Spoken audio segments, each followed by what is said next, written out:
I'm pleased to introduce our next witness, one of my constituents, Scott Eagerton, the President and CEO of Dixies Federal Credit Union, which is headquartered in South Carolina's 7th District and serves all of Florence and Darlington counties. This small credit union has 7,000 members and nearly $42 million in assets. Mr. Eagerton is testifying on behalf of the National Association of Federal Credit Unions. Thank you for making the journey here today, sir. You may begin.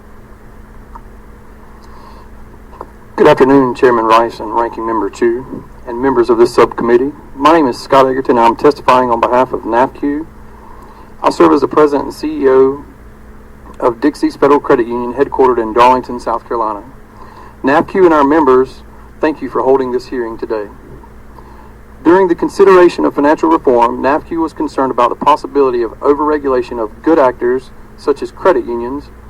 This is why NAFCU was the only credit union trade association to oppose CFPB having rulemaking authority over credit unions. Unfortunately, many of our concerns about increased regulatory burden of credit unions have been proven true.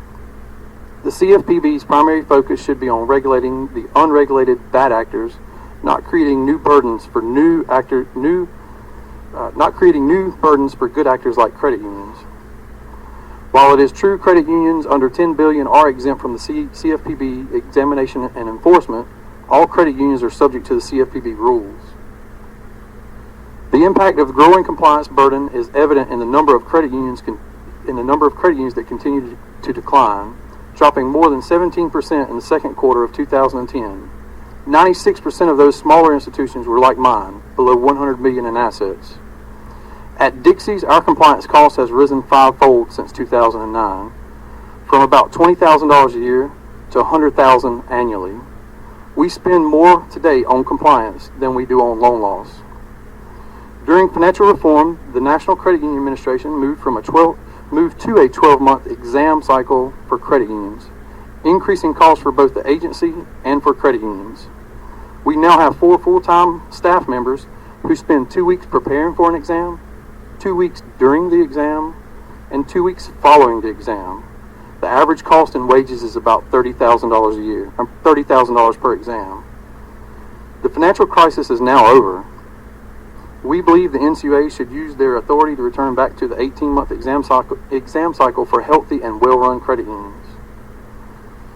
New regulation on top of new regulation has hindered Dixies' business and our ability to retain top talent. We've had several staff departures due directly to these frustrations. Most of our staff has indicated that they do not want to participate in real estate lending because of the constant change and regulatory uncertainty. Through August of this year, Dixies has already spent over $20,000 for system upgrades and software licenses. This doesn't include the time to set up the software and train on it. That costs roughly an additional $7,500. Discussions with NAFCU member credit unions led to the creation of the NAFCU 5-point plan for regulatory relief, which is outlined in my written testimony. One area where the CFPB could be most helpful to credit unions would be to use its legal authority under Section 1022 of Dodd-Frank to exempt credit unions from various rulemakings. Congress can also bring greater accountability and transparency to the CFPB by making structural improvements to the agency. For example, enacting H.R. 1266 of the Financial Product Safety Commission Act of 2015. It would replace the sole director of the agency with a bipartisan 5-person commission. The qualified mortgage rule is a prime example of a regulation that was unintended with unintended consequences. Because the rule was written with a one-size-fits-all, it has significantly limited member access to a variety of mortgage products. We decided the liability risk wasn't worth it, which this has resulted to our mortgage portfolio shrinking from 60% prior to the crisis to 30% today. Despite a strong track record, we are now making fewer mortgage loans in South Carolina. Finally, credit unions are not immune to the regulatory creep from Dodd-Frank. Despite strong credit union performance during the financial downturn, the NCUA board proposed a new risk-based capital system for credit unions.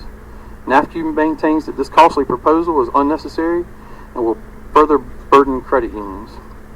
We believe that Congress should enact legislation HR 2769 to stop and study proposals before moving forward.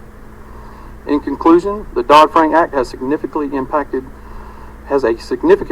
on credit unions despite not being the cause of the financial downturn. We would urge members to support credit union regulatory relief efforts as outlined in my written testimony.